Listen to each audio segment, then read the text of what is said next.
Well, good evening and welcome back. It's good to see everyone after a couple of years of, where's everybody been these past couple of years, I guess. But it really is good to have the Hearth back after a couple of years' absence. A couple things about tonight.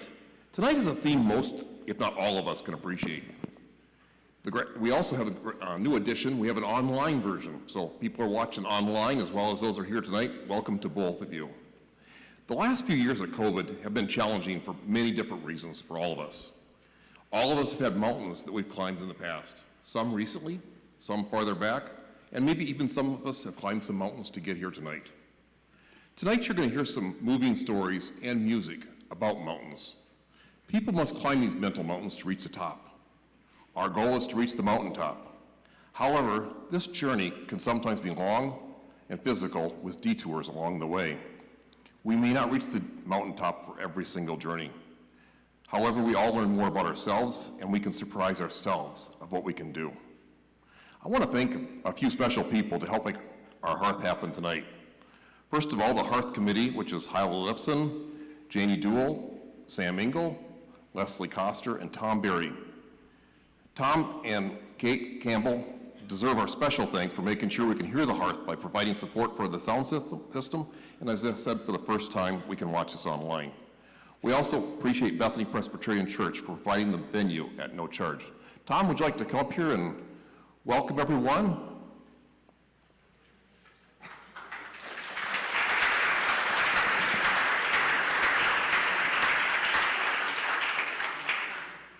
People should start doing that on Sundays when I come forward. Welcome. On behalf of Bethany Presbyterian Church, it is nice to have you all here. Just a couple of things to let you know about. One, anybody that comes up here that's telling a story or performing, definitely speak into the microphones, whichever microphone you use, because if you don't, the live stream folks won't pick you up well at all. And I've learned that. It's taken me months, and Kate has special hand signals for me when I stop using my microphone on Sundays to remember what to do. So people out there, welcome live streamers so that you can hear us, so remember that. If you've been here before, you probably know that we have restrooms near the entrance, right when you come in the door. If you go out and around, there's a men's room, there's a women's restroom. If you head through this room and down the hall, what used to be the restroom, a women's restroom, is now a gender-neutral family restroom. You're all welcome to use it. Just remember to lock the door when you go in. So that way, maybe your family is with you or not, but you don't want a new family here tonight. So do remember that. We have water, I believe, for folks.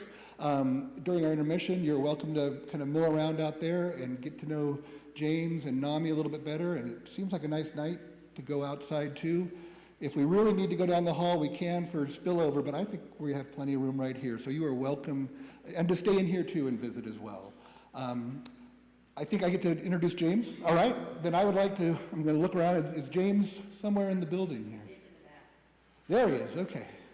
I would like to introduce to you James Ramirez, who I've had the pleasure of meeting not too long ago, but talking about NAMI, something I know just enough to be, I don't want to say dangerous, that's not the right word, but I know a little bit about it, but not nearly enough. But NAMI for Southern Oregon is who we are sponsoring and supporting and shining some light on today. So I'm going to give this microphone to you, and when you're all done, I'll let you give it to Steve. And you think you're too soon on the live stream, let's just make sure it works for a whole hour. There you go. Thank you very much. Thank you for the opportunity to be here. Can you all hear me fairly well? Okay, there were some positive nods, so that's good to hear. So let's start out with who I am. So my name is James Ramirez, and have been here in Grants Pass for a short period of time, but I represent an organization called NAMI. Anybody know what NAMI is? Okay, there's a few. National Alliance for Mental Illness. And I'm not on a board or anything. All I am is a volunteer representative within the organization. And primarily, we focus on Southern Oregon, which includes Jackson County and Josephine County, right? Anybody know the population of Josephine County? Pardon me? 37, 85. About in the 80s, 83, 84,000 people. How about here locally inside of Grants Pass? Right, so like 39,000 people here. Well, let me share a statistic with you. 1 out of every 5 people deal with mental illness, believe it or not, right? That's amazing. So if we went 1, 2, 3, 4, 5, we go 1, 2, 3, 4, 5, 1, 2, we keep going down to 9. And you'd realize there's a large number of people in this room who are working through mental illness. Now, the spectrum for mental illness is huge, right? There are those who mildly suffer through issues, and there are those who have horrendous issues with it. So that's kind of what I do. I've been given the privilege to be able to share about NAMI because it's making a difference. It has a mission and a vision to reach out to people and to want to desire to have people with mental illness live a healthy life. For some, that may not be possible, and you may know some of those people. But for many, it is possible. But it requires one of the things we strongly encourage and advocate, and that's collaboration. Collaborating not just with the person, but with their family members, collaborating with their psychiatrist and with their physician, collaborating with groups of people who help support that family and that individual. Mental illness is huge. Anybody know anybody historically who has had a mental illness that we know about? Someone who's, yes. Who? I maybe raised my hand too soon. What was the question? Oh, great question. See, I have this. Do you know anybody historically, relatively famous, who's had mental illness? Okay. Abraham Lincoln is great. Anybody read any of Abraham Lincoln's books? Tremendous depression. And he writes about it specifically. He talks about taking his own life. But we have all kinds of people today who have suffered and endured through mental illness. Robin Williams, right? Very humorous, gregarious, very energetic. And yet he suffered tremendously. And he gave millions of dollars away to help support mental health for those individuals and for the organization. So that's what NAMI does. Now, here in Southern Oregon, we have an office in Medford, but we solicit and work inside of both counties, trying to get the word out to let people know, and that's probably the biggest thing, let people know that there is help available. There's ways that you can turn. So here at NAMI, we do 4 different things. One is we create an awareness about what mental health is. The second thing we do is we support the individual and their family in the process. We provide education. I can tell you, for me, education transitioned my entire life. I thought I could work my son out of his bipolarness. I thought I could statistically work out these great flow charts and action items, and I failed. And it was when I got education from NAMI that helped me begin to look at it differently and then to utilize more effectively the skills, some of the skills I already had, but more importantly, the skills they helped provide to me. It was fantastic. And it wasn't he that changed so much. Let me help you out there. It was me that changed. And as we changed, he began to change. Today, he no longer takes any medication. Does he self-medicate? He does some self-medicating. Does he work full-time? No, he does not work full-time, but he works part-time. But he lives an independent life, and it's relatively healthy for him. And that's been the life-changing effort for my journey with it. So I brought a book today. The reason I brought this book, because I wanted to show you, it's the first book that NAMI has published, and it's called You Are Not Alone. It was written by Dr. Ken Duckworth. He's their chief medical officer. And in it, he said, I don't want to write a book just about the medical facts, although there are medical facts in it. He goes, I want to write a book about the stories of the people that have lived with mental illness. So there's 2 facets of people that live with mental illness, right? There are those who have the mental illness, right? Give me some examples of some mental illness that you are aware of.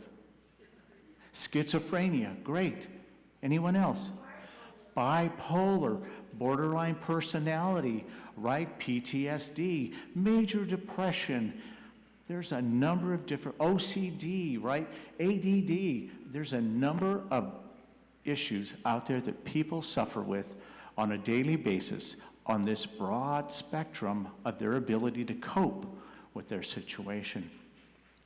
So with all these in mind, our objective is to be able to help reach out to the community, right? Knowing what this looks like and giving people resources. We want to let people know that there is help out there. There is a means of being able to collaborate with other agencies and organizations, a place that they can reach out. Have you ever had a neighbor who you were watching something go on? All of a sudden, the police drive up into their driveway, 2 or 3 cars, and you find them wrestling someone to the ground, putting them in the car and driving off. Anybody ever have that happen? Well, probably not to you, but I mean to your neighbor, of course, right? So that was part of my story. My son was so down in his depressive and manic states that we had to do, in California, we called it a 5150. And we had the police come, and some of them were educated on how to deal with an individual with a mental illness, and some are not very well educated. And that's beginning to change. But they had to come into our home, and they had to wrestle him down, and then they had to take him and put him on a 72-hour hold, help identify what medications he needed, and help stabilize him. And this went on a number of times. Now, the first time, let's be honest with you, I was a bit embarrassed, right? I knew police officers, and they'd come to my house, but they were friends and visits, right? We'd have dinner, or we'd have a social event, but they weren't there for that purpose. They walked into our life to help support our health and safety. So, as this began to happen a number of times over and over again, and we worked through incarcerations, and we worked through the legal system associated with it, all because we didn't really know how to really work with him in the very beginning. But it was through the education for me, and I can tell you this is my story, for us, it helped work through, but wait, it didn't happen overnight, right? We're 20 years into this saga. But I found that I needed to get to know more. So I reached out to NIM. Anybody heard of NIM? National Institute for Mental Health, right? Gained some great information. And then we reached out to NAMI, and we said, what do you have for me? Well, I took a family support group class, right? You meet every week, and you're talking with other people. The commonality in that class is this. Everybody in there has lived or worked with a loved one who suffered from a mental illness and working through it. And it was great. It was a great forum. You could talk about anything. You could share your inner feelings, and sometimes very negative feelings, about what was transpiring at home. Then I took their family-to-family class. Now, this was when it was a 12-week class. You met every week for about 2.5 or 3 hours, and it provided you information. It talked about the physicality of what's going on in the brain. We talked about dendrites. We talked about the chemicals that are happening inside of the brain, and I thought I knew it all, right? My background was radiation protection and chemistry. I didn't know it all. So in it, we talk about empathy. We talk about communication skills. Today, I have what's called, everybody know who Batman is, right? Now, Batman's a normal guy, right? He's a person, but he has some special tools going on him, right? He's got this belt. Well, today, I have this belt, and in it, I have things like,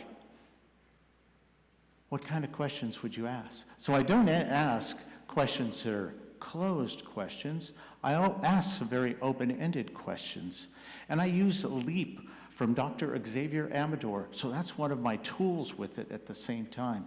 And there are a number of other tools that they have taught me how to be more effective of working with my son. In fact, today I just got off the phone with him earlier, and he sent me this great email that talks about what he's feeling that's happening inside of him. And this was fantastic. So let me tell you, there is hope. The biggest thing we struggle with is stigma, right? And everybody know what stigma is, right? How we view people, how we view situations, how we view circumstances, right? We develop, if they don't dress like us, whoa, step back a bit, right? If they don't look like us, step back. If there's too many piercings. So all of that to say today, when I go out in the street, I'm no longer in fear of people who look different than me or are struggling. Had an opportunity to work inside of homeless shelters and help people and help feed them. And you get a better understanding for their circumstances and who they are. But more importantly, how can I help them? So that's what NAMI does. It wants to be able to reach out into the community. It wants to normalize what we believe is catastrophic. I'll use the term suicide. Anyone have a loved one who's worked through suicide? Many of us have. And I've worked through close friends who have had their loved one who's committed suicide. I've spoken at funerals, had an opportunity for advocacy in regard to mental illness for someone a young man who committed suicide, jumped off a bridge. So there's a book available. I don't have books for sale today, but if you choose, you can go on Amazon, you can buy the book at any time. And if you have any questions about mental illness, don't be afraid to ask. Please, we're here to help. Thank you very much.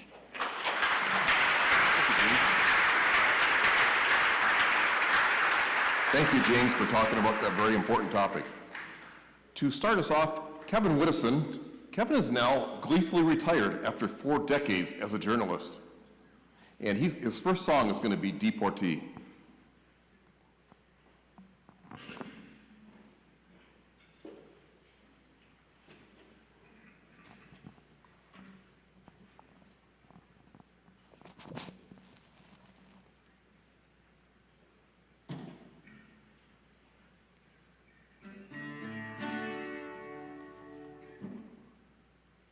Woody Guthrie wrote this song in 1948.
Thank you, Kevin. Our first storyteller is Debbie Amin.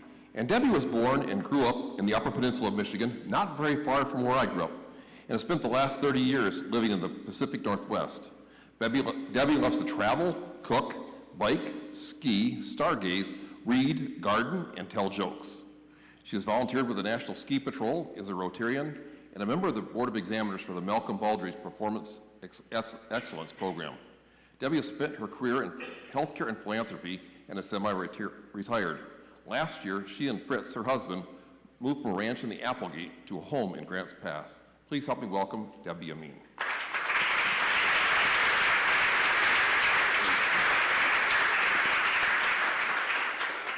Thank you, Steve. Am I okay with the microphone? Higher? The other microphone? Oh, the last time when I practiced this, the train whistle was going, so I'm with you. Okay, this microphone? Either one is fine. Either one, so I can use this one. You can. You can also walk around with the other one if you take it off the stage. Okay, holy man, okay. Well, I thought I had butterflies, 5 minutes ago. This is truly an honor to be here tonight and sharing a story with you all. So the title of the story, as you can see on the sheet, is "The limb doesn't fall very far from the tree." This is a saying that comes from the Finnish culture. And it reflects the Finnish attitude and belief of the connection of the values that we all have and how it reaches across culture, community, and helps us figure out how to all work together and take care of one another. I grew up in a community in the Upper Peninsula of Michigan, as Steve indicated, and I grew up on a dairy farm, and it was in a Finnish community. So I have a brother who's 8 years older than I am, and if you grow up on a dairy farm and you have an older brother, you don't have a choice, you end up being a tomboy. So I'd much rather drive tractor than push a vacuum around. And so when my brother graduated from high school and went off to college, I was 10 years old, and that's the perfect age to step into the role of assistant to the guy who has the interesting projects on the farm, which is my dad. And that's what led me one Saturday morning in the springtime to go out the door and follow him. He said, "Come on, I've got a project, I need your help." And he handed me a bucket, and the bucket had a whole lot of branches in it. He had a shovel, and he headed out to the field. He says, "We're going to go and plant willow trees."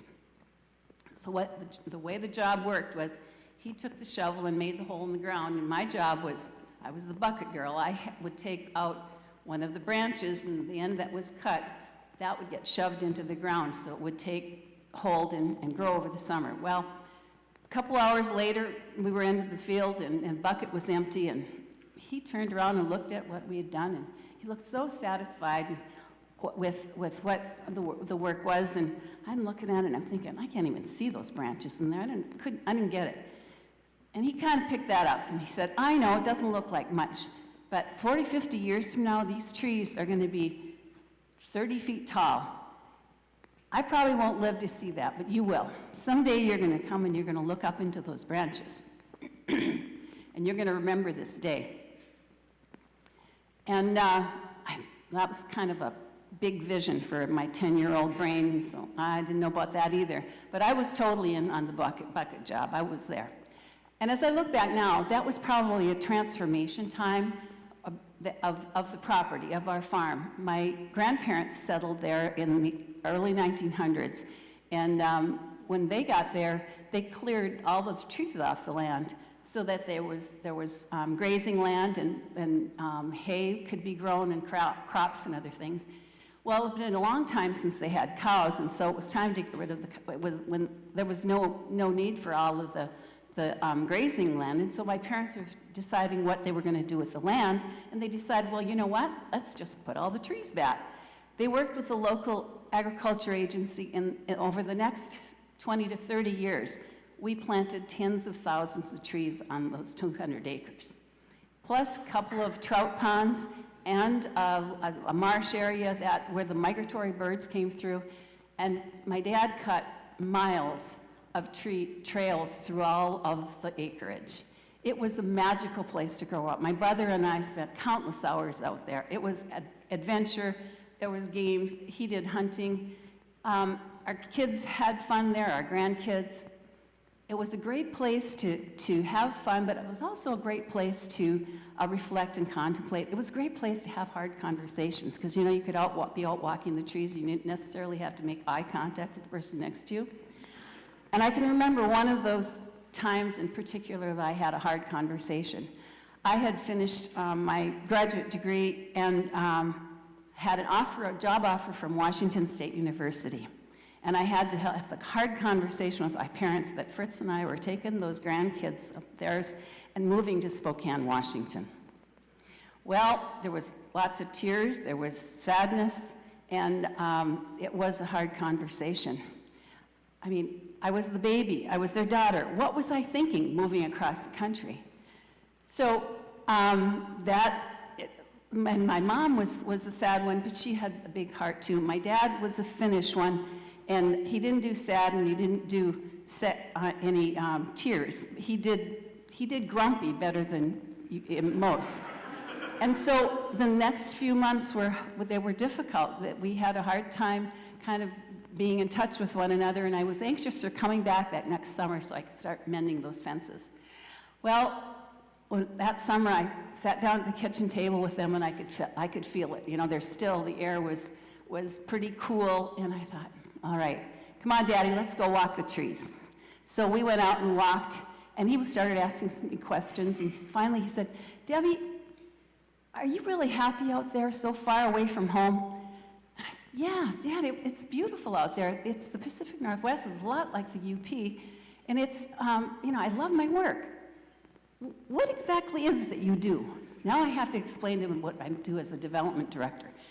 I knew I needed a through line really fast, and so I said, well, you know, I work with the community and, you know, with projects and things that the college is doing, and I find organizations and individuals who are interested and see how they might invest in it and make donations to the organization. You ask people for money? Yeah, exactly. And they give it to you? Now, I don't think my father thought I was lying at the time, but I don't really think he was sure what his daughter was doing for a job until they came to visit. When they came out to visit and we took them on a tour, they toured Rogue Valley Medical Center, the NICU, many of the projects, they could see what philanthropy did, and they saw what they did. They were leaders in the community.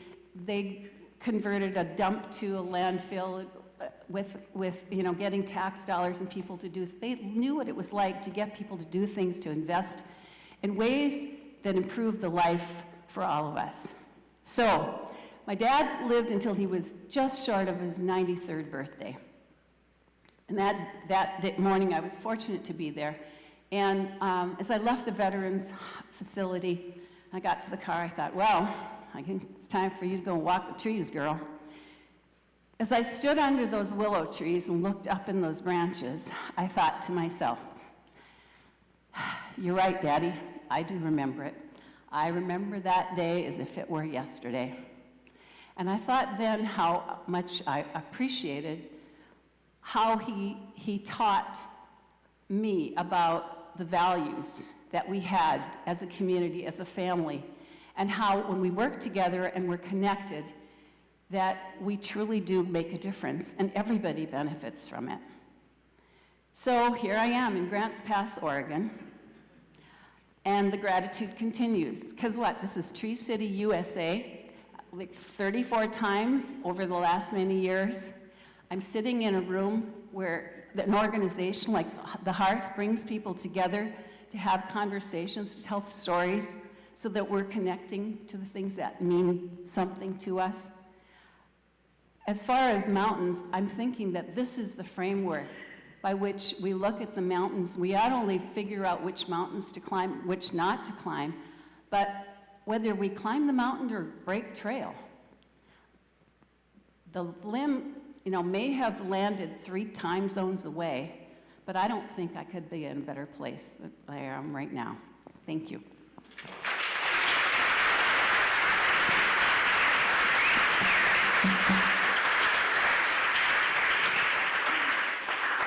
Thank you, Debbie.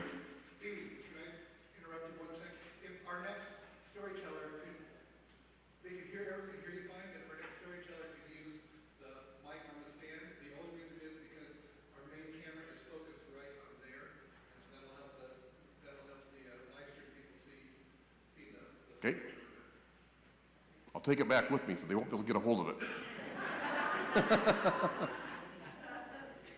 Our next storyteller is Sherry Leonard, and Sherry was born in Fort Worth, Texas, and grew up in Pullman, Washington. She graduated from Washington State University with a degree in chemistry. Then came marriage and 2 sons. Sherry lived 5 years in northern Chile in a mining camp at 10,000 feet. After returning to the States, she moved to Colorado with her sons to complete her graduate work, receiving a PhD in biochemistry and biophysics. She's joined the faculty at University of Colorado Medical Center in psychiatry in 1989 and retired in 2012. She moved to Grants Pass in 2015. In retirement, Sherry enjoys writing fiction, poetry, and enjoying her family and friends, and she's published 2 books. Please help us welcome Sherry Leonard.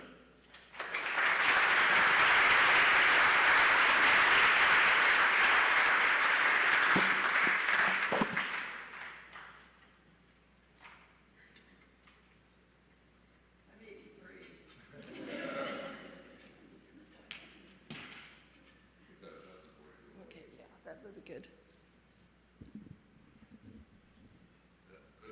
Yeah, I think that's good. Can you hear me? Yeah. So I'm going to share with you today. Tip it up. Oh, that's better. Okay. I'm going to share with you today 2 mountains, actually, that I've climbed in my life. I've climbed lots of mountains, but this is 2. One is going through a divorce and being left with 2 little boys in grade school.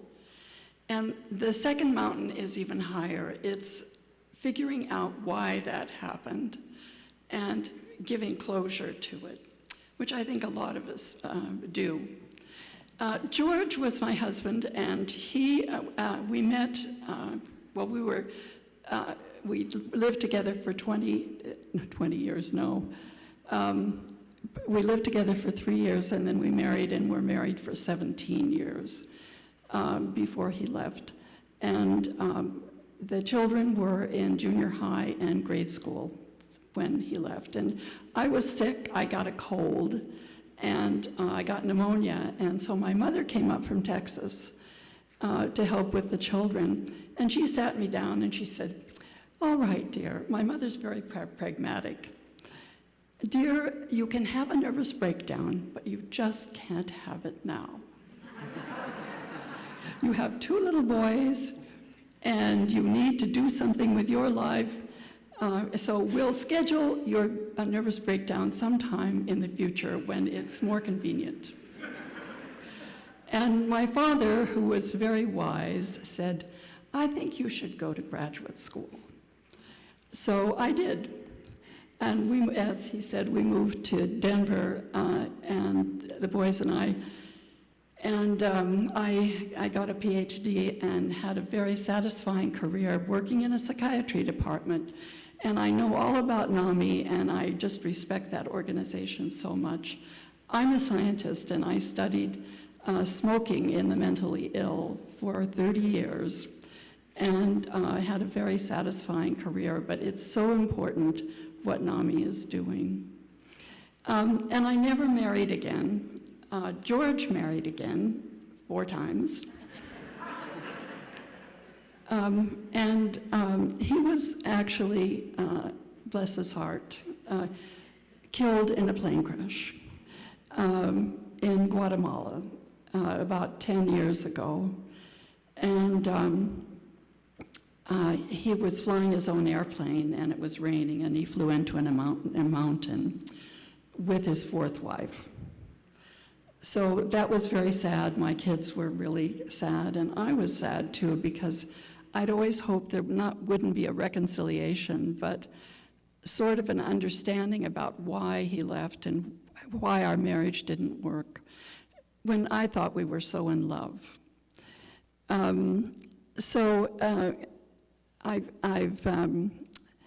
had lots of time to think about it. I've had therapy, and I've been written about it, and I've sorted, and I think I've come up with why this happened. We just came from completely different backgrounds, and so we had different expectations and goals, and that's why it didn't work. George's family came from Russia, from actually the Ukraine. And his father was born in a little village north of Kyiv called Kapushnitsa. And he and the second youngest brother were born there. They were very poor, and they were tithed and persecuted by the Catholic Russian Orthodox Church. And so in 1918, his parents, his grandparents, and his father and next youngest brother and an aunt moved to Canada, and that was very traumatic for them, to Western Canada. And eventually they moved down to Spokane, where they settled. And there were 4 more children born. George's father was the oldest. And in Russia and Ukraine, the oldest son is always right. And he runs the house, and he runs the rest of the family too. So George's father was the first son in that family of 6. George was also the first son in his family.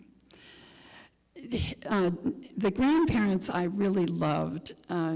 George's grandfather was just a dear person. He died of Parkinson's after I'd known him for about 10 years.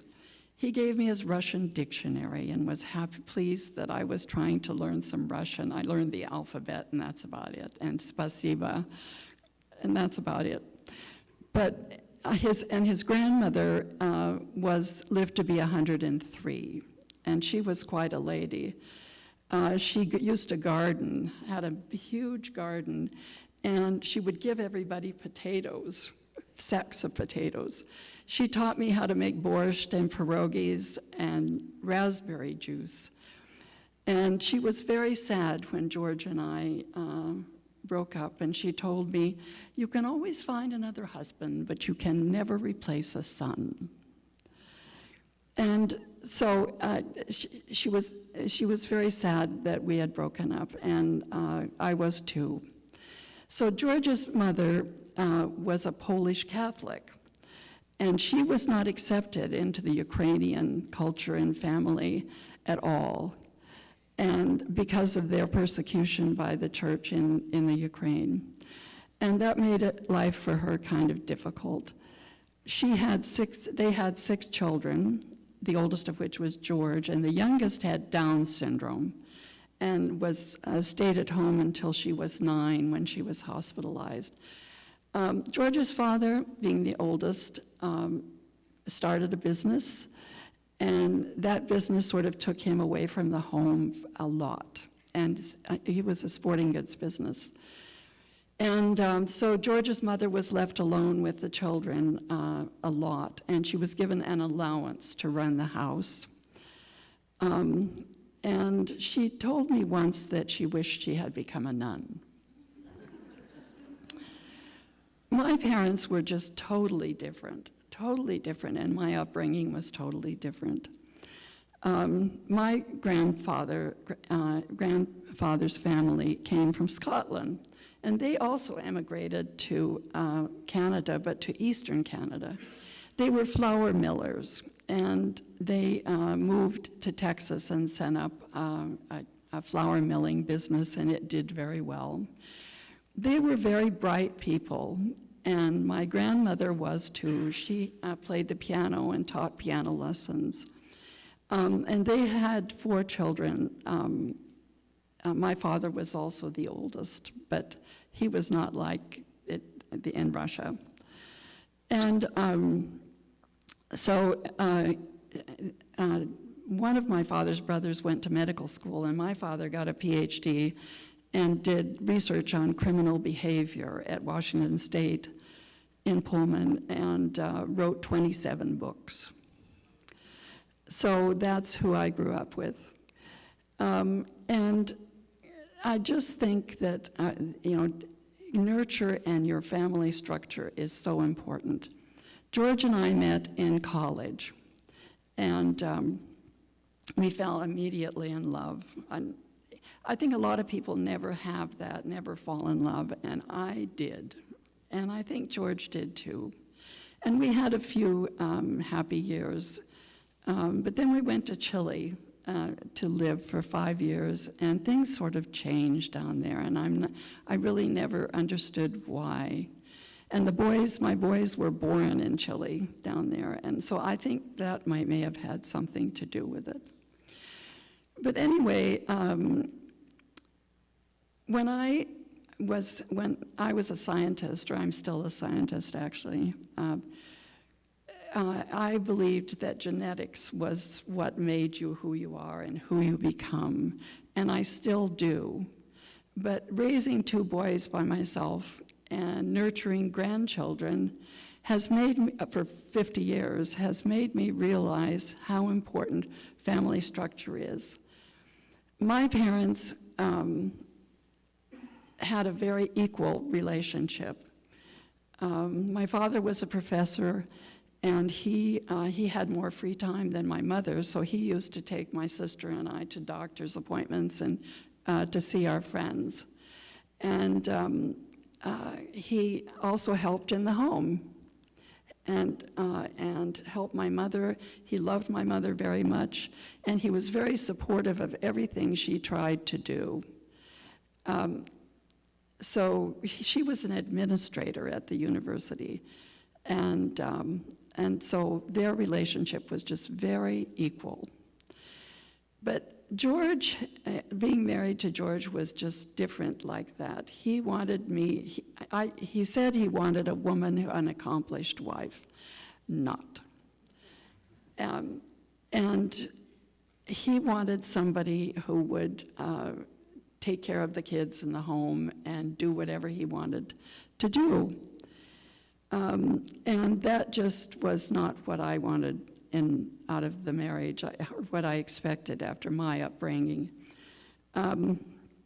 So we constantly disappointed each other. I was too demanding, and he was too authoritative. And and when we had to make a decision about something, I wanted to discuss it. And George didn't discuss. So he left. And I was left with the boys, and we did just fine. My sons both went to medical school, and I had a very satisfying career in psychiatry, doing research on schizophrenia and bipolar disorder at the University of Colorado Medical School. So what have I learned from all of this? Well, I've learned how important, genetics are. I've known that for a long time, but how important nurture is. And after raising boys and nurturing grandchildren, that's just a very important thing too. So, and I've also learned that it's important for girls to develop a career and be self-reliant, because you never know what's going to happen in your life. So I've sort of figured out why our marriage didn't work, and that's given me some closure and reconciliation about the whole thing. I think I'm one of the lucky ones. I was let go, and in time to recover from that and to develop my own life and that of my children. So my mother was right. You need to wait to have your nervous breakdown. And what you find out is when you have time to have one, you don't need one.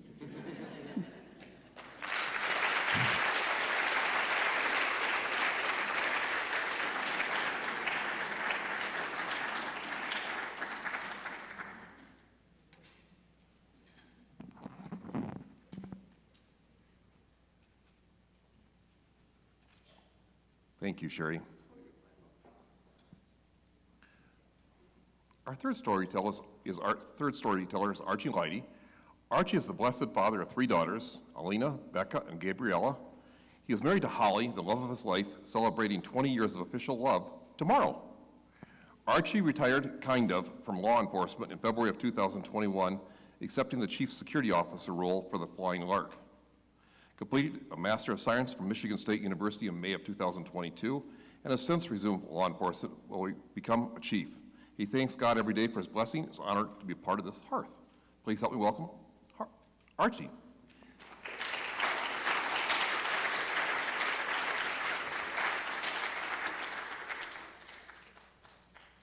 Thank you very much, Steve. I'll give you a hug. All right. Hugs are good. Hey, just real quick, don't start my timer yet. But hey, a role model as far as what it means to be a community member, Steve Rowe, huh? All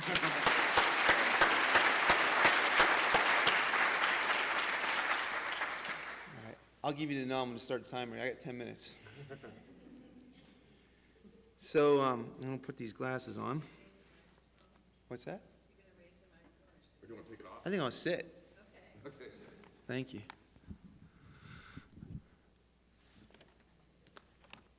Can you hear me? Can't really see far with these glasses. Okay, I'm going to set my own timer here because I want to be respectful of everybody's time. So far, I just want to let everybody know I appreciate the stories that when people share and they demonstrate their vulnerability, and to be around people to give them that type of culture to be vulnerable, and I think that's pretty excellent. So I'm going to go ahead and set my timer here because I want to be respectful. And 10 minutes. Okay, you can start my timer. So the title of my story is going to be "And Here I Am." Probably a better title would be "Thy Will Be Done." As I grow older, I'm becoming more and more aware of how little and big I am. Little with respect to my control over much of anything, especially my life, and big with respect to being there for others. I believe in God and always have. I've always tried to avoid bothering him with my stuff, with my hopes and desires. I always think I can do it on my own. He or she or just God is busy. The senseless Ukraine war, cancer, people starving, Johnny Depp's new girlfriend. God's busy. But I'm starting to wonder if there isn't some order to life that I am part of, regardless if I ask for help or not. I mean, maybe we are where we are supposed to be per God's will. I don't know. I'm going to share with you a few of my life's mountains with you so you know how I got to where I am right now. Uncle Tim was not a bad man. He bragged about the steaks. This is 1971. He bragged about the steaks he was able to buy with the extra purchase power he achieved by buying food stamps from my mom at a rate of $2 in food stamps for $1 in real money. What was she thinking? My brother, 3 sisters, and I will no doubt go hungrier earlier in the month now. Normally, we made it into the 3rd week or so before we started going to bed hungry. Gnawing on raw spaghetti noodles like rats, eating mayonnaise sandwiches on moldy stale bread. 1982. He was the black version of the white Sergeant Carter from Gomer Pyle, Staff Sergeant Wayne, with big white eyes. He picked on me constantly in Marine Corps boot camp, making me do push-ups, mountain climbers, and side straddles hops after everybody else was done, making me go into the pull-up line over and over again. One day he pulled me aside and through clenched teeth he said, "Laddie, you know why I make you get back into the pull-up line over and over again?" I said, "Sir, yes, sir." He said, "Why?" I said, "So the private can get stronger." He inched his face to mine where we were almost touching noses. "That's right," he said. "Now get out of my face." I'm 57 and I still do pull-ups. 1994, Groundhog Day. I remember the flash of the muzzle in the darkness because it was super bright. I remember hearing over the radio, "Officer down, officer down." I was crawling backwards on the ground towards the cover of the wall behind me down the street. I remember my microphone was dragging out in front of me. I heard gunshots in front of me. I fired 2 back in the dark in the direction they were coming from. I could hear screaming around me, above me. My partner to my right was reloading and firing. I began to regain myself. 3128, I said over the radio. "I am not down," I stated emphatically. "I am okay. Please continue to send back up, but I am okay." I changed magazines per my training and stuck the partially loaded one in my front waist between my gun belt and body. I could hear pleading up on the porch that was above us where the original shots had come, point blank. I commanded my partner to cease fire. We both stopped shooting. One child, Kieta, dead. 5 were still alive. 2012. "So how does it look?" I asked the CAT scan tech as we walked down the hall to the main lobby of the hospital. "I need to get back to work." I told him, I don't got time for this. "I can't really say," he stated, but I had noticed that his left shoulder shrugged. I knew that was not good. It's a nonverbal communication, which I've become trained in, to know that when people say something and they shrug like that, they're not being 100% factual about what they're trying to say. He told me to wait in the lobby until he called the doctor. Time was weird then. And then I suddenly saw my wife, my beautiful wife, walking down the hallway. And she was teary-eyed. Her eyes were glassy and red. And my partner, Ryan James Brown, was walking next to her. And they told me that I have to stay at the hospital. They said, "You have blood clots." I'm like, "Okay, but I'm going to go take my vehicle home first, and I'll come back." They said, no, there's a good chance you could die right now. You gotta check out.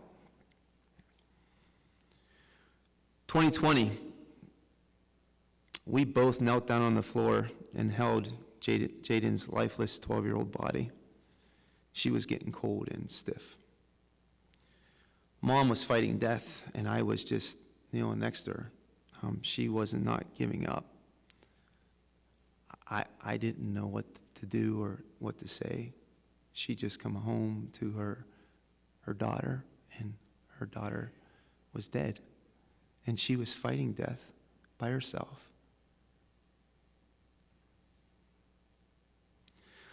Uncle Tim made it so I will never let anyone go hungry. Staff Sergeant Wayne made me realize the value of hard work. Kieta makes me appreciate every single day of my life. And Holly makes me feel so loved. Jaden, she makes me appreciate my daughters, Elena, Rebecca, and Gabriella, every single day. and I think about her every day. There are things that I want to do that I haven't done yet. I want to be a police chief. That has yet to happen. My latest rejection letter I'll share with you.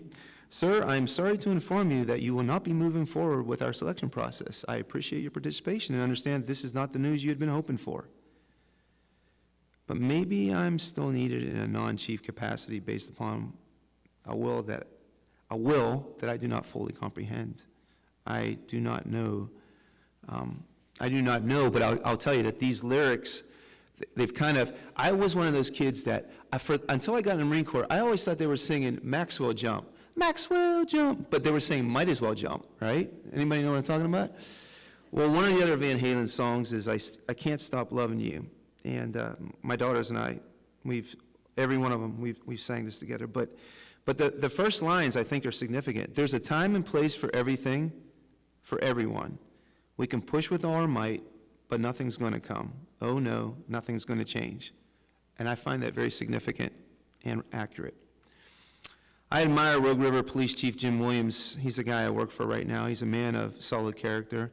And he told me how, when he became a chief, how everything kind of fell in place, how it was God's will. So is that it? Are we all part of some plan? I don't know, but maybe it's true. Maybe there's like some order to everything. You know, maybe George leaving was on purpose. That was a good thing. You know, maybe there's a reason, and maybe there is some order in what sometimes I believe is some chaos in my life. I don't know, but let me share one last quick story. In January of 2000, it snowed hard up on I-5 on Mount Sexton here in Grants Pass.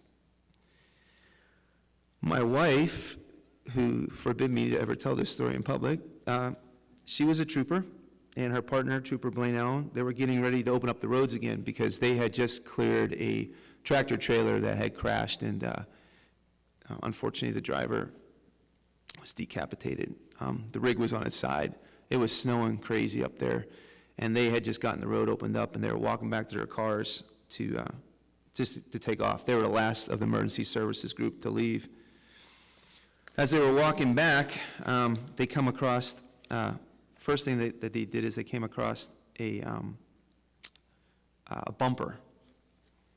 And Holly asked Blaine, was there any other cars involved here? No, there's no evidence of it. They kept on walking a little bit closer to their cars. They find a tire. And then they find a license plate. And they're like, crap. Everybody else has left.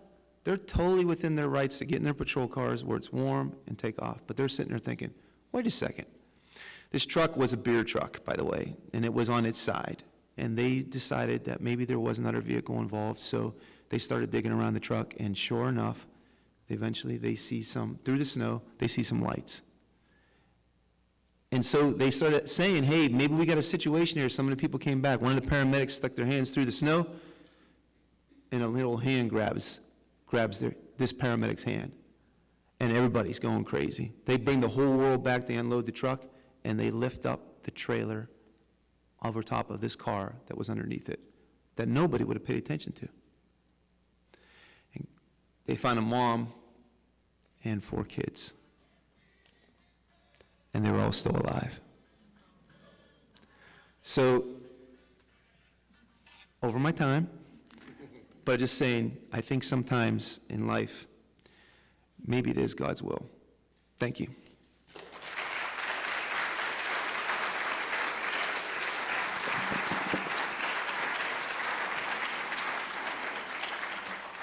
Thank you, Archie. Now we're going to have some music before the break, the intermission. And Jen Ambrose is known for a little torch and a lot of soul. Jen sings blues, jazz, rock, soul, and Americana music in original songs and familiar covers by diving deep into the heart of being a woman in a complex world. She has performed with numerous bands and duos in the region, and her solo shows feature live, looping, guitar, flute, and vocals. Jen's 4th original and blues-inspired album, Plenty of Nothing to Do, will be released later this year. Please welcome Jen.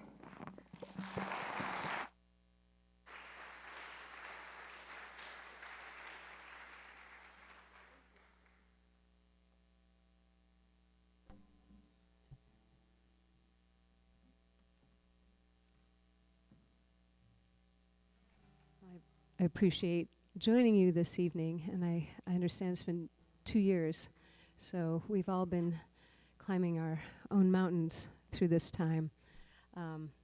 This is first couple weeks I've been singing. I've been on a little bit of a break from singing this past year, healing some vocal polyp issues, so I feel like a newbie at something I've done for most of my life, but kind of back at it again.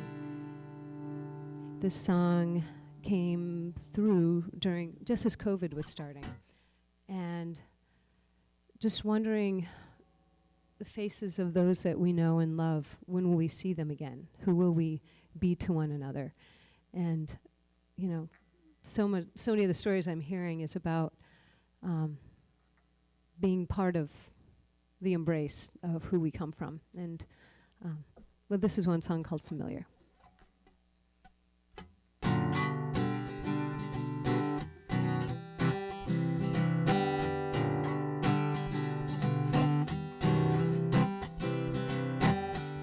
So familiar when you call my name. Then a lot of your since we both came this way.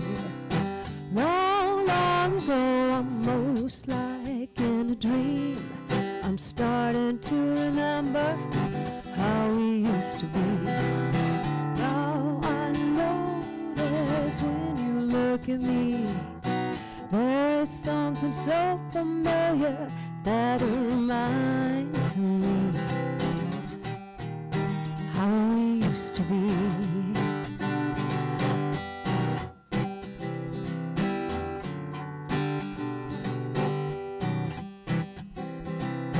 Wind blow upon my face, crying in the rain. Share a tear from my sorrow, I'll weep for your pain. Life is such a twisted road these choices we make. Despite all the bends and turns, we're right in this place. Now I notice when you look at me, there is something so familiar that reminds me how we used to be.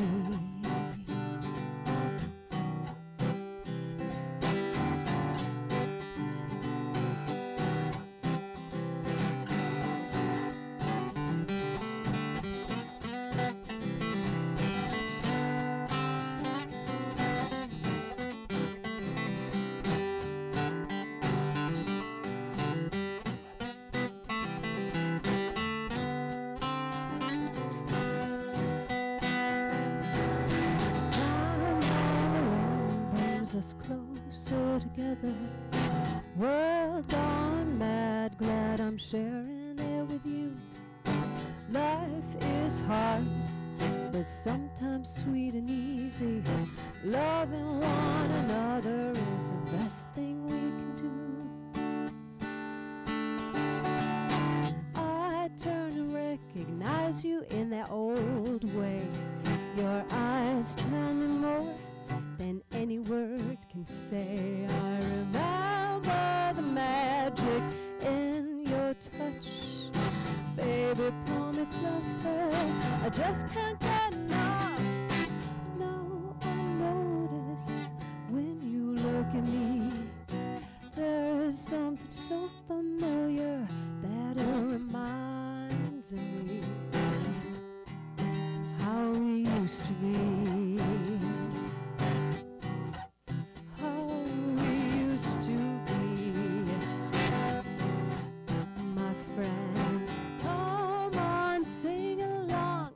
Familiar song with me, how we used to be. Thank you.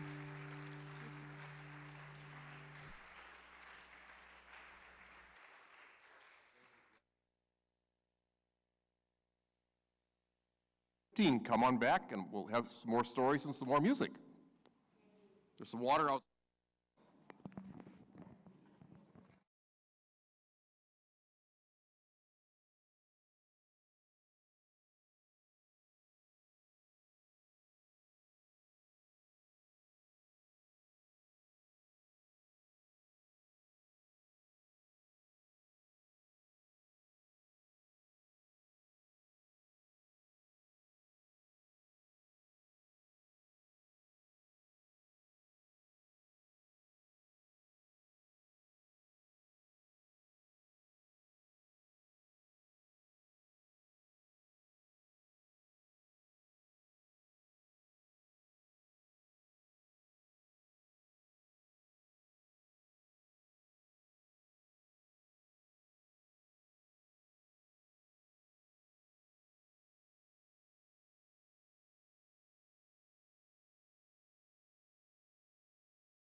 I always hate to break up these great conversations.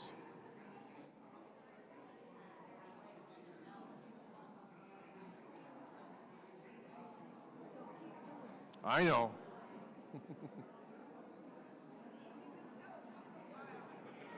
Yeah. It's,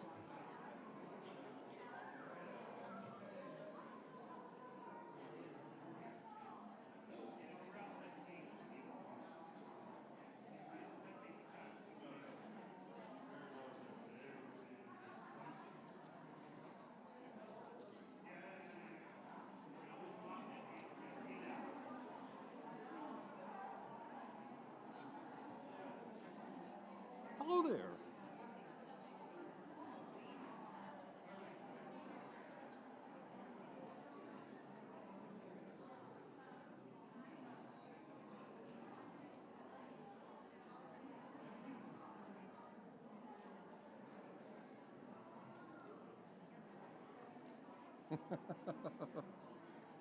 It's always good when I get my wife to go out there as a school teacher and she'll get everybody back in here.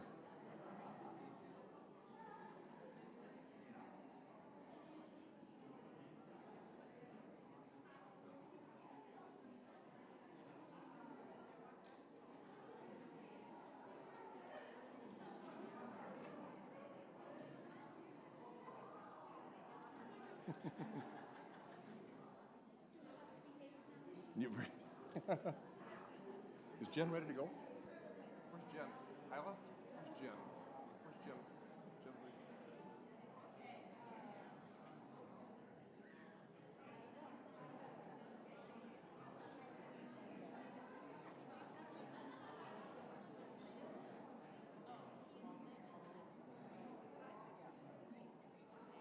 Okay. Good.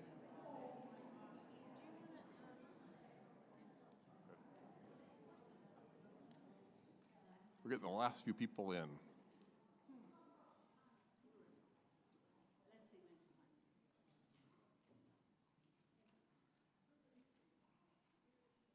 Welcome back. Okay. Jen Ambrose is going to start out our second half with music Remembering. Please help me welcome back Jen.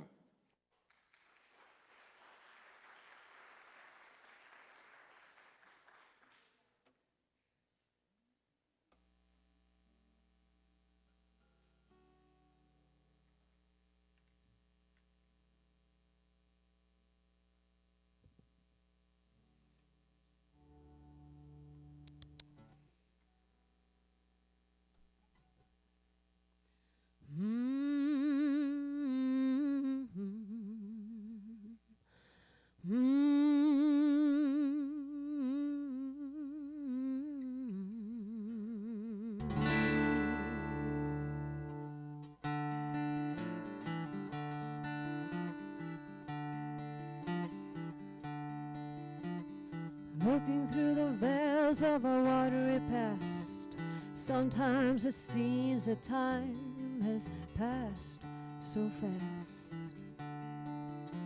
These precious gems turn into sand at the hands of the lost ones. They return to the land. Ask for remembering, ask to feel, ask to become whole again and grace to heal. Ask for the questions to kindly guide our way. Ask to be thankful every breath of every day.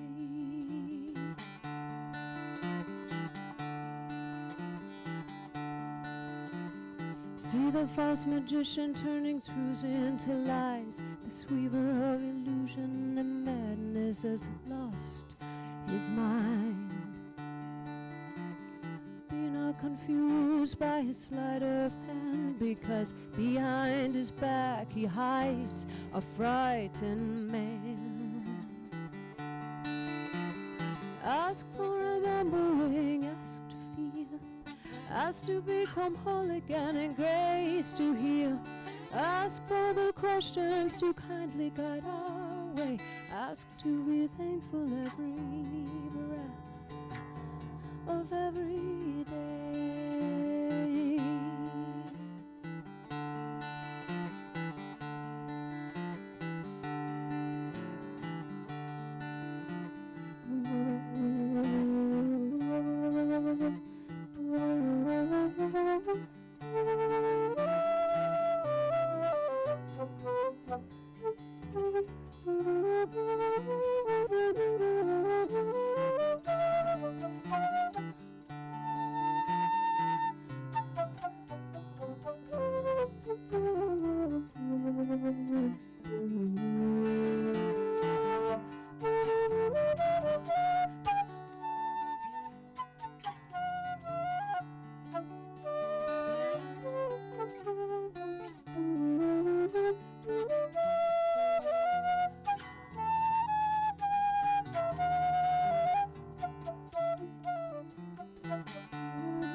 sea dreams of our ancestors' dreams, waking to remember all is not as it seems. Ask for remembering, ask to feel, ask to become whole again in grace to heal. Ask for the questions to kindly guide our way. Ask to be thankful every breath of every day. Ask for remembering, ask to feel, ask to become whole again in grace to heal.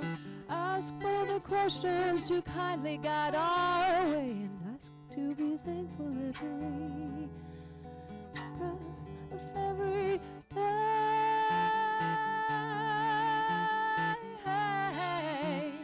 Ooh, dreaming deep sea dreams of our ancestors' dreams. Dreaming deep sea dreams of our ancestors' dreams. Dreaming deep sea dreams of our ancestors' dreams.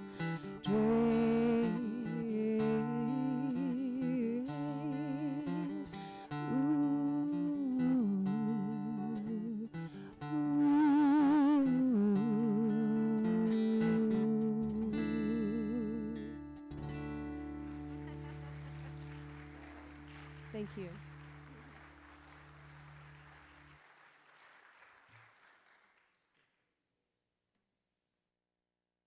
Jen.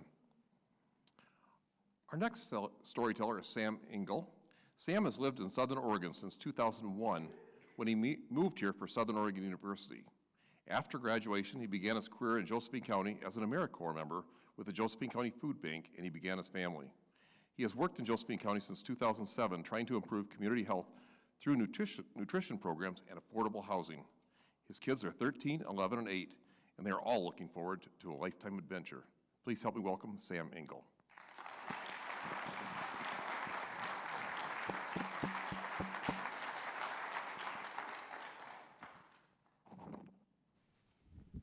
Thank you. Mic check? Okay, I'm getting nods. How's that? Okay. I'll take okay.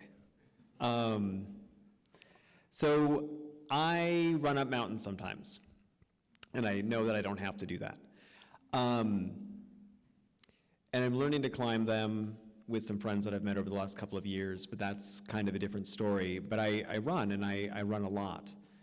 And I'd run off and on throughout my life, but it was never really a habit. And over the last couple of years, it's become a full-blown habit, probably for better or worse. I was a sick kid, and so I wasn't very physically active until I was about 12. And the story my mom likes to tell is that all of a sudden one day I had like 12 years of energy, and I was kind of intolerable. But a lot of that was like me running my mouth versus me physically running, because I hadn't developed those skills. So pretty much bad at sports, pretty much never thought of myself as an athlete, and said the same thing once I started running. I said the same thing that I hear almost everybody say when they start running, is that I'm not a runner, I just kind of run sometimes, which was true, I guess. But my son picked up cross country. And so he wanted someone to run with him. I started running with him, kind of liked it, kept running. And then what kind of kicked it off for me was I had this family crisis. And my family was very important to me, and this was an upturning event. And so I found that all felt bad, but running felt good. And so I stuck with running, and I started doing more and more of it, and I started entering some local races, mostly to support my son, and then I started placing. Came in third in a couple of races, came in first in my age group in a couple of races, but hadn't really expected any of that, and I still didn't think of myself as a runner. Until I did place. I think I placed first in my age group in some race, and I finally kind of had to admit that, okay, fine, so this might be a thing that I do, like, kind of okay. Kind of like the microphone, I'll take okay. And this is about the time that some of those family issues started really escalating. And I'd been pretty convinced 5 kilometers, that's my distance. I can manage 3 miles, I'm not gonna die, you won't get too far from home, you can limp it back if you need to, if something goes wrong. Like, chances are that one dog, you know, I can probably outrun that if I need to. And that'll all be fine. But my friend had been trying to talk me into going longer distances. It's like, well, if you can do 3 miles, you can probably do 6. Like, it's about the same. Yeah, it's about the same. Like, I have that many fingers. So I tried 6. It's like, all right, so I can do 5K, I can do 10K. It's not too bad. I doubled my distance in about a week. And then the next week I decided, like, I'm just gonna go ahead and do a half marathon. So it's like, I'll just double it again, that's fine. So I double it again, and like my knee hurts a little bit, but it's not that bad. I feel like I can do this. So then the next week I decided to go run another half marathon. I make it about 7 miles in and then have to limp it home, which is why you don't run more than 3 miles, because now I've got to limp all this way home. And this is when I learned what your iliotibial band is, which is this really cool chunk of tendon that runs from your knee to your hip and controls the way that your leg moves. And it turns out that you can't stretch it back out once you've really inflamed it and it's gotten all tightened up, because you could hang like a small Volkswagen from it before it snaps. So you just have to like actually learn to work the muscles and get stronger and practice and stretch and all these things I find really boring and I don't like doing them. But I needed something to help with mental health at this time. And I couldn't run, which had become my new crutch, and now I like kind of needed a crutch.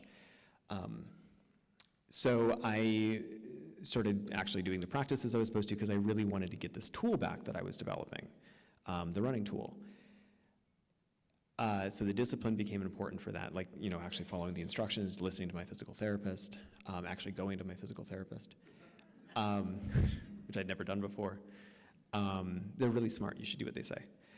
But I went back to meditating, which is something I'd studied but not done a lot of, and I went back to philosophy, which is something I'd studied in college but had kind of left by the wayside, and Stoic philosophy in particular.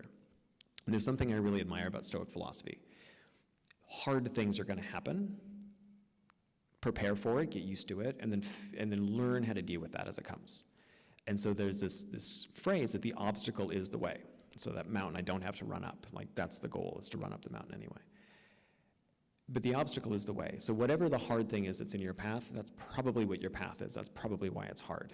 And figuring that out is going to be good for you in some way or another, which I didn't want to do either, for all the reasons. So I spent a couple of months getting myself put back together mentally and physically. And then we have an annual guys weekend that we do, and a bunch of confirmed pacifists like to run around and play paintball and shoot each other in the woods, like just to get it out of our system for like a couple of days. And I was feeling pretty good that I was going to go and be able to actually like outrun these guys on the field this year, which was good. I've known these guys since middle school, and none of them are here, so I can say whatever I want. And one guy, Jeremy, told me that he had been running too for similar reasons. And he had this whole plan. He was going to run 3 half marathons, and then he was going to run a marathon, and this was all going to be in a couple of months. And in the loving and respectful way that you talk to old friends, I said, Jeremy, that's dumb, and I'm not doing it with you. But he was also the guy who talked me into running these longer distances. And so then a couple of months later, he calls me up with this great idea. What if we just, instead of doing all the half marathons and the marathons, what if we just did, we'll run every day for a year? So just that one thing. And this was 2019, meaning we were going into 2020, which is a leap year, which means that's 366 days, which is worse. So I said, Jeremy, this is a terrible idea. All right, well, let's do it. This will be fun. So we're about 30 days into this nonsense. We've got like 336 days to go. And I didn't think 30 days made any sense. I didn't think this was reasonable. And he says, hey, I have a better idea. Let's run an ultra marathon. So I've run 1 half marathon, and that put me into physical therapy. He goes, let's run an ultra marathon. And an ultra marathon is technically any distance that's longer than 26.2, but generally speaking, it's like 50 kilometers or 31.1 miles or longer. So I said, no, this is awful. This is a really bad idea. We're not doing this. And he goes, cool, but I already bought your ticket, so Merry Christmas. We're doing this. So January 10th, 2020, I'd driven up to Seattle the night before with my kids, and we run in the dark in Seattle, in the snow and the ice and the rain and the mud, and I don't run trails, I don't run at night, I didn't use a flashlight or any of these things. So suddenly I have to do all of this at once for the first time, because I didn't like train or practice, because I've learned nothing from my experiences at this point. And I learned a bunch of great things that night. And one of those is that a group of ultra runners is like the happiest, most athletic group of masochists you're probably ever going to find. The word sufferfest gets thrown around a lot. Beer is also thrown around a lot. And I met this guy out there so one of the other things I really love about this is kind of the culture. So you meet somebody and you run with them for a few miles until somebody speeds up or slows down. And I met this guy, Josh, and Josh and his wife had signed up together, and I thought, well, that's really cool. And they were both out there on the course somewhere. And he and his wife were running 2,020 miles in 2020. And I thought, well, that sounds like a really cool thing to do someday. One of the other things I loved is when somebody passes you, they usually yell encouraging things like, you're killing it, or great job. When you pass somebody, you tend to run things like, great pace, you're doing great. It's all encouragement, even though it's competition, and I really appreciate that about the culture that I've encountered, at least. And this is a course, and there's 6 5-mile loops that you do to complete this thing. And about lap 4, I passed Jeremy, who's standing there, and he's quit, because this is ridiculous, and he knows this. And he gives me a high five, and he says, hey, you just ran your first marathon, go run 5 more miles. It's uniquely encouraging and discouraging at the same time. But this would become a habit, and after I got done, I had that fun mix of adrenaline and serotonin and dopamine that is the runner's high, and was easily talked into signing up for another 50K. And so I've done about 6 of those now, and I've run a couple of marathons, and a couple of dozen half marathons. But it's been a really great habit to develop. And this isn't really a story about running. I mean, it is, but it's really more of a story about building up a daily habit. So right now, I'm a little over 1,100 days into my daily running habit. I do like to joke that the Turkey Trot 5K at the YMCA is a gateway race, and it's a slippery slope into like serious races. And I've run something like 6,400 miles in that period of time, which is where the name of this thing, 31,000 feet and 9 toenails, comes from, because when you take off your shoe, there's no real saying what you're going to find in there, and it's probably better not to talk about it. I also know where all the seams are on all of my clothes, and the best way to find friction burns is hot water, like a nice shower after running in the cold and the dark will tell you where all of your mistakes are. But there's a couple of other things that I've learned through this. Building up a daily habit is really about showing up and the way that you want to show up. And if I tend to get in my head a lot, and so you can't really do that when you're struggling for oxygen. And so it's a great way for me to check in with myself every day. How am I feeling? How am I doing? How am I managing my depression today? Where is anger at with various things in the world? And all of those things have been true, but it does let me know myself better, and I do think it's made me a better role model for my kids. And it's taught me a lot about what I want out of myself and out of my relationships, and a lot of that is folks who show up every day and folks who try to make their little corner of the world a better place. And there's a line that's come back to me over and over from reading about running, talking to runners, or just other places, and that's, if you want to go fast, you go alone. But if you want to go far, you go together.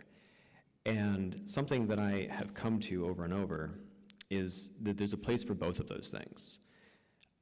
Going alone at my own pace to accomplish what I need has been extremely helpful, but going together and bringing those skills with me has been really rewarding. And I was initially nervous when I saw so many friendly faces here in the crowd tonight, but so many of the folks that are here tonight, I really appreciate you, because you're people that I've gone further than I could have otherwise with over the last few years. And I'm just very honored to have been able to be here with you tonight. Thank you.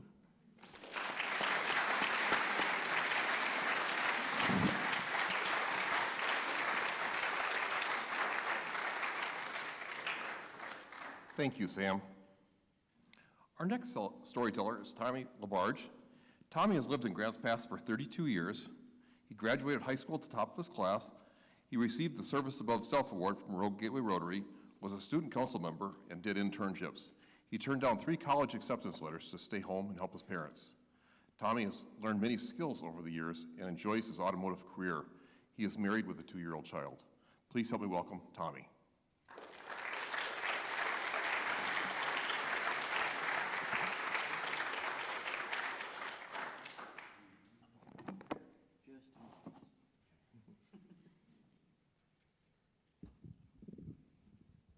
Yep, I'm short. All right, so my story is, the title of my story is called Out of the Darkness. Like Steve said, I am 32 years old. I have lived in Grants Pass my entire life. I am the youngest of 4 kids.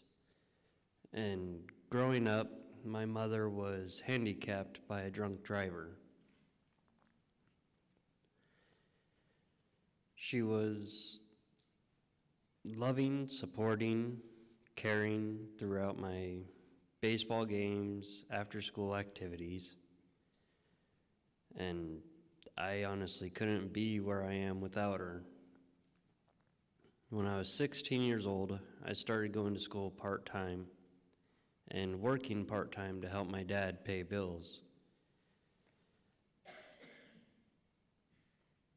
My mom could go to or do family events and go on trips, but as the years went by, her abilities became more limited until the time where she had to carry an oxygen tank with her all the time and spend most of her time in her wheelchair.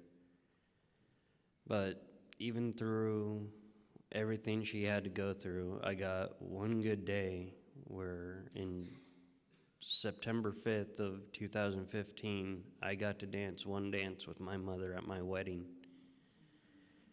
And that is one of the greatest memories I have of her. But unfortunately, life always has its ups and downs. And on March 3rd of 2016, I got about the hardest phone call I could ever get. I was getting ready for work. It was about 4 o'clock in the morning, and my brother had called me and told me my mom had collapsed in my father's driveway and that it wasn't looking good. So my wife and I met my family at 3 Rivers Hospital here in Grants Pass and waited in the waiting room for about 2 hours until the doctor came out and told us that she was still unresponsive and they didn't have the personnel or the equipment to further help her, and that they were going to be transporting her over to regional in Medford. And being so upset and having my mind in a dark place, I asked my older sister to take my wife to Medford with her, because I know when I get into a dark state of mind, my self-concern for my safety goes out the window. And it was to the point where I ended up beating the ambulance to the hospital by 15 minutes. And my family and I sat in their waiting room for what felt like an eternity, till the doctor came out and said that she is no longer showing any signs of brain function, and that we had to decide as a family if we wanted to take her off life support. He told us to give it the night and come back the next day and we'll go from there. So my family and I went back the next day, and the doctor said there's no improvement. So we decided that we were going to have to take her off life support because that's not the way she wanted to live. The doctor then asked us that if one of us, if not all of us, could be in the room with her as they were taking her off the machinery.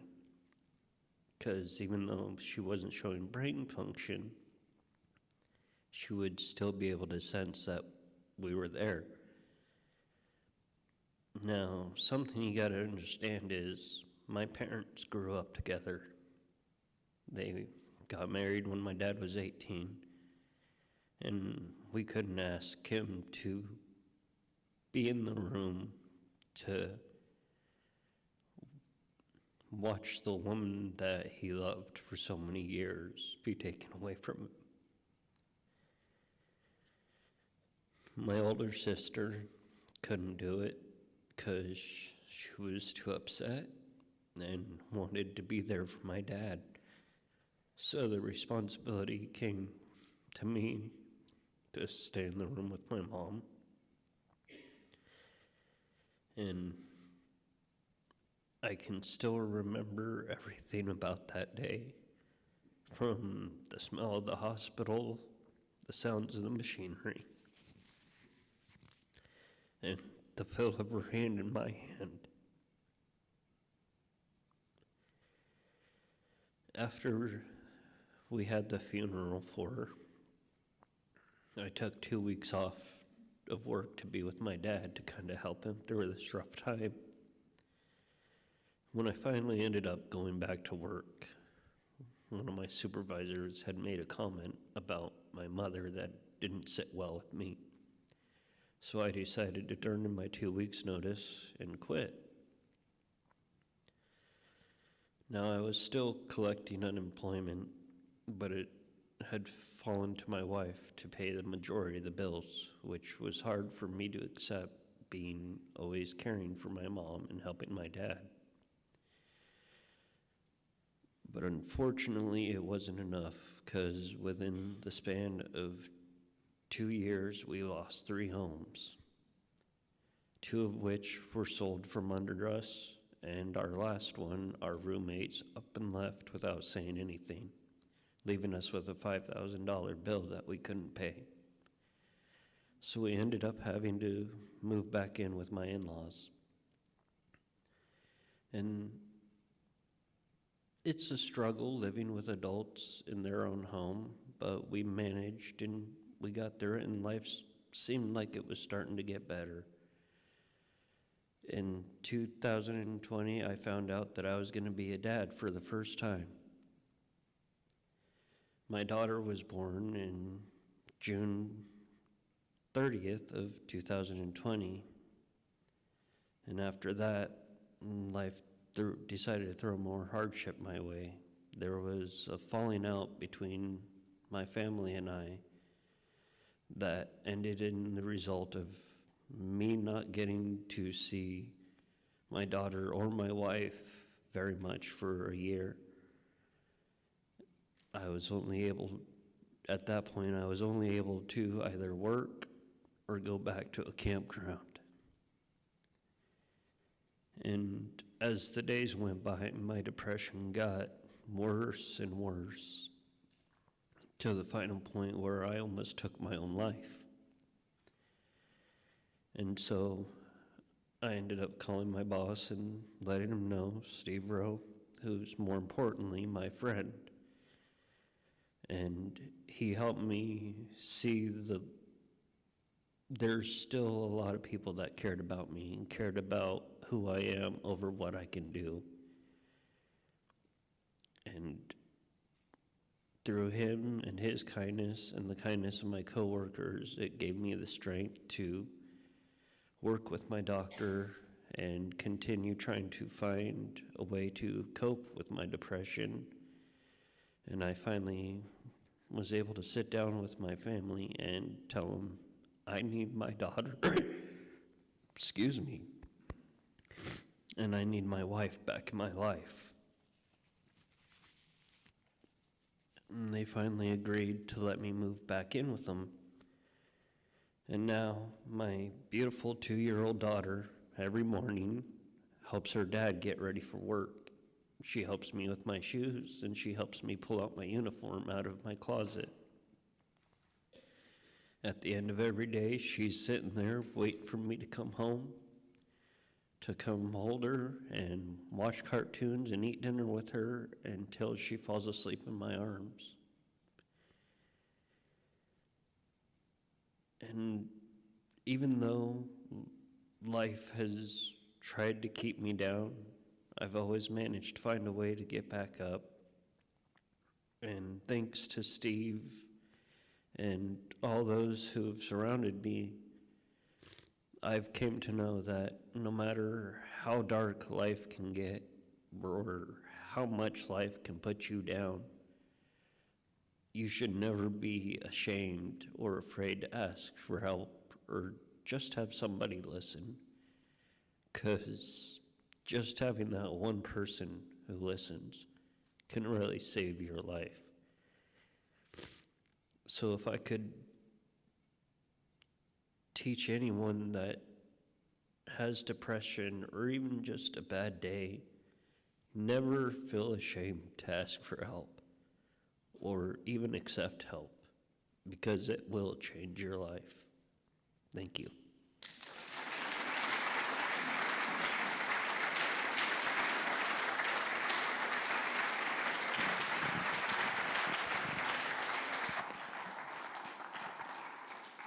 Thank you, my friend. Our last storyteller of the evening is Barb Hochberg. Barb is the original Renaissance woman. She overcame a lot of mountains in her last 500 years and still looks good. It must be the way she wears her hair. Please help me welcome Barb.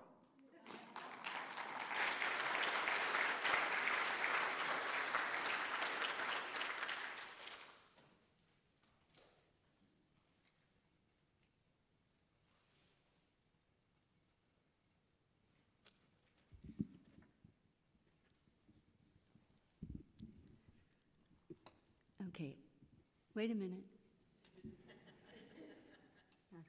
You don't want it, okay? No, I don't want this either.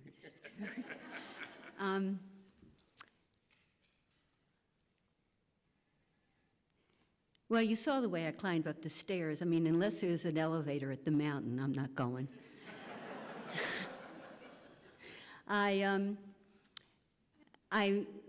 Mountains to me are just about everything that I do. They start out as molehills and then they get big and then they crash and they, but one of the things was, the pandemic started and everything stopped. And so with that, we started to wear masks and separate ourselves 6 feet. And I found that if I was with anyone and they were 6 feet away, not only couldn't I see them, but I couldn't hear them. And I certainly couldn't read lips. And so I thought, well, then I'm not going to do anything social. I just won't see anybody. I will now do everything that I said I never had time to do. So I thought about it, and I thought, well, I could read a book. I could write a book. I could learn a language. I could teach a language. And then I thought, well, maybe that's a little too daunting. Why don't I start with something that we always say we're going to do, and we never, ever take the time to do it? We're going to organize a closet. And so my left brain said, great idea. And so I opened up the closet door, and it was like chaos. And I thought, I don't know how I could have ever found anything in here. And my left brain said, see? And so everything came out of the closet. It was all put together in its own little areas, its own little containers. I found that I had 25 boxes of Band-Aids. I hope I never have to use them. And so we put everything back. Everything was great. I felt so accomplished. Finally, I did put a little check mark next to that. And the next day, opened up the closet door. My right brain said, where is everything?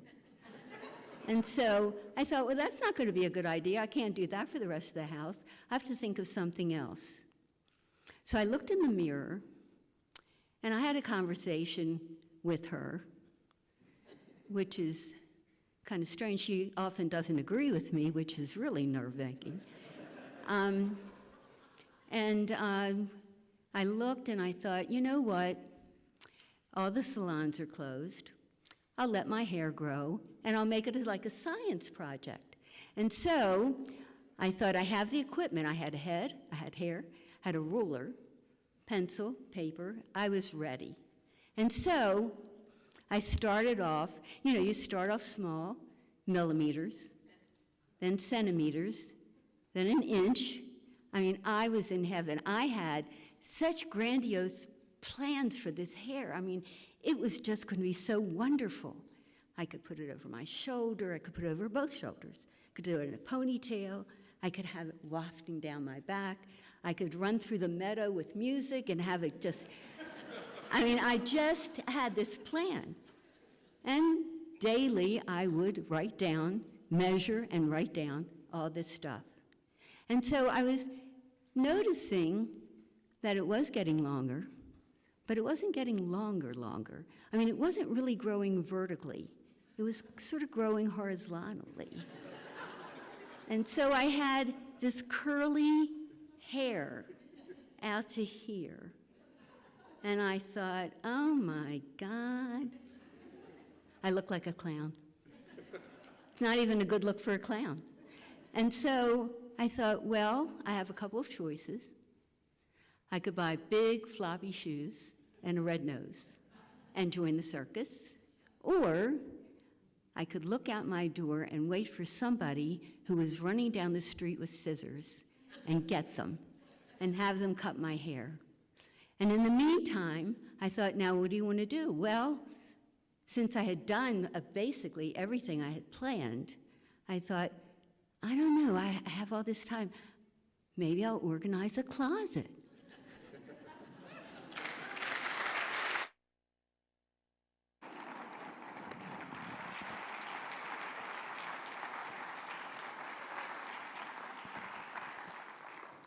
Thank you, Barb. To close out the evening, Kevin Widdison, down by the riverside. Please help me welcome back Kevin.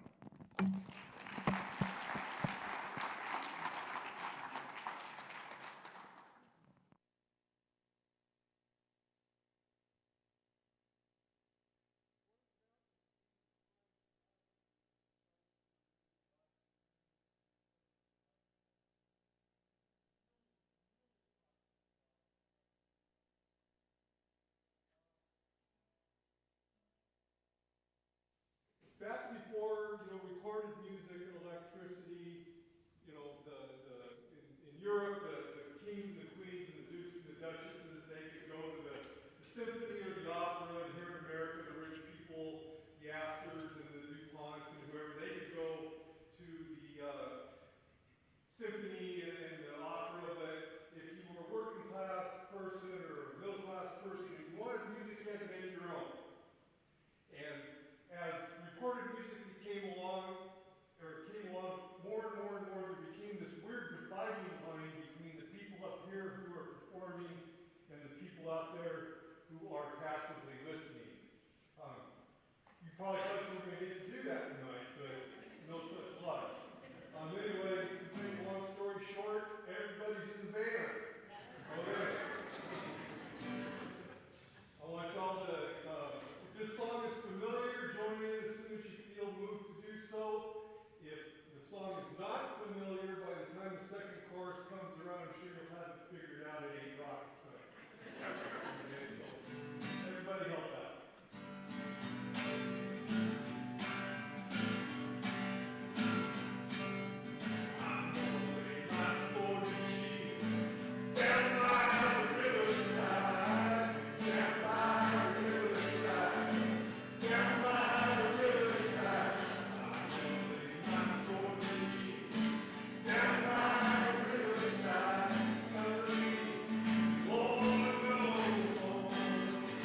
Thank you, Kevin. Well, tonight we've heard, again, some great stories, and it is so good to be back at the Hearth. Yes, absolutely, definitely. You know, some of the stories, as I made some notes, you know, I couldn't help but think about my dad and the tree plant. And so often we hear about that story about the trees that we plant today. We may not ever be able to sit under, but they still will help tomorrow. The value of education in life that helps us grow and taking care of each other. There's a time and a place for everything in our lives. Hard things are going to happen to us, and the power of a daily habit to overcome those.